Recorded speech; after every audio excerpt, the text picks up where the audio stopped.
El trabajo consciente sobre la mente. Pero quiero que analicemos juntos qué es la mente y qué pasa con la mente. Mirad, la mente es puro conflicto. Por eso os decía que es la fábrica que genera más dolor. La mente es conflicto.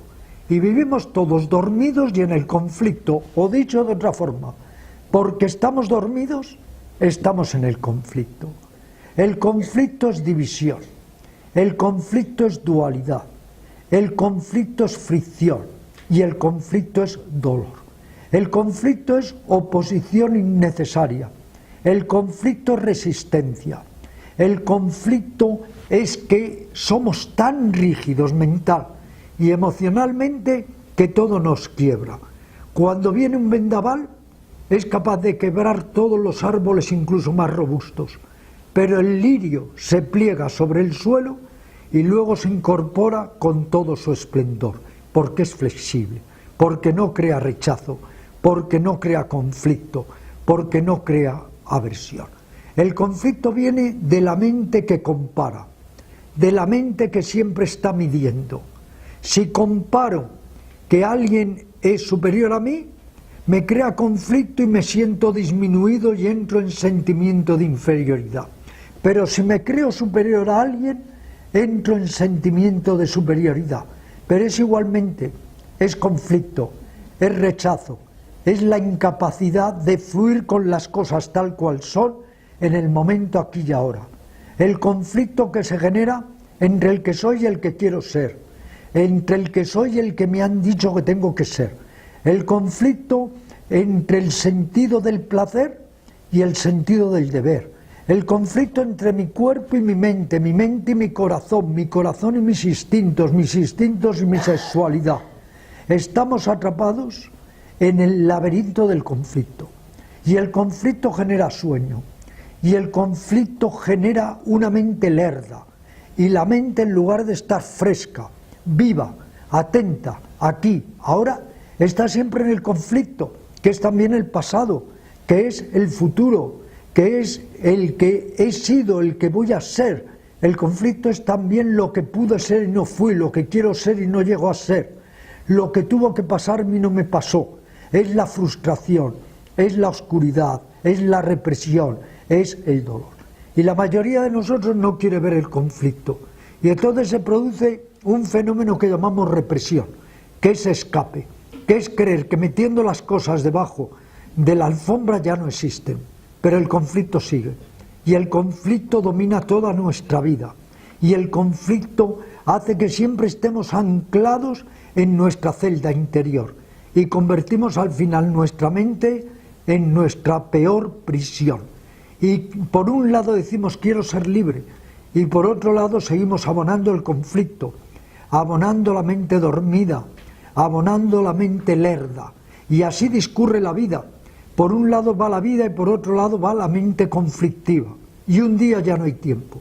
Un día, cuando comprendamos que hemos alimentado nuestra cárcel interior, ya no hay tiempo, ya ha pasado la vida. Por eso urge cambiar la mente, urge que seamos capaces de salir de la mente conflictiva hacia una mente más estable, más armónica, más lúcida. Y para eso necesitamos un método. Y ese método es meditación. Meditación, que quiere decir que muchas cosas, como os decía, las tengo que desaprender, arrojar por la borda, que no me sirven, que creo que me sirven, que creo que son útiles, que es como cuando tienes en casa un armario lleno de cachivaches al que te aferras y nunca lo usas, eso no sirve para nada, hay que eliminarlo. Pues tenemos que eliminar infinidad de cachivaches en la mente, tenemos que despojarnos de infinidad de ideas falsas, de estrechos puntos de vista, de creer que somos libres cuando somos esclavos. Tenemos que tratar de despojarnos de autoengaños, de justificaciones falaces, de mezquindad, de pretextos neuróticos. ¿Sabéis lo que quiere decir neurosis? Palabra que tanto se utiliza y nadie sabe lo que es. Neurosis es solamente desaveniencia, es desarmonía, tenemos tanta desavenencia con nosotros mismos, tanta desarmonía, que de nuevo caemos en la trampa del conflicto. El que creo ser y no soy, el que querría ser pero no llego a ser, y así sucesivamente. Desarmonía, desavenencia. ¿Qué nace de la desarmonía? Nace dolor, nace sufrimiento psíquico, nace malestar. Esta es la época de la ansiedad, esta es la época de la depresión, esta es la época de la melancolía incorregible y esta es la época del cansancio mental. La gente está cansada y vas por la calle y todos vamos como dormidos, somos autómatas. Y sin embargo, todo eso lo podemos corregir si seguimos un método. Y ese método es meditación, que es una palabra que en su raíz es medicina, es medicamento, es médico, porque la meditación es una medicina para la mente, para ir poco a poco logrando que las tendencias insanas de la mente supuren, drenen, salgan y que puedan luego florecer las tendencias más sanas, más constructivas de nuestra propia mente. La meditación es el arte de parar. ¿Os dais cuenta que nunca paramos? Nunca paramos. Estamos solos en casa, pero eso no es parar. Seguimos centrifugados con el pensamiento, televisión, radio, ideas, pasado, futuro, WhatsApp. No paramos. Nunca hacemos el ejercicio deleitoso y saludable del arte de detenerse, parar. Los antiguos textos nos dicen, la naturaleza sabe parar. Después de una tempestad hay la calma. Después de que un río esté en una corriente arrolladora, viene el remanso. Así sucesivamente, la naturaleza sabe parar. Los animales, tendréis muchos de vosotros animales domésticos, saben parar. De repente se remansan, se aquietan. El ser humano no sabe parar.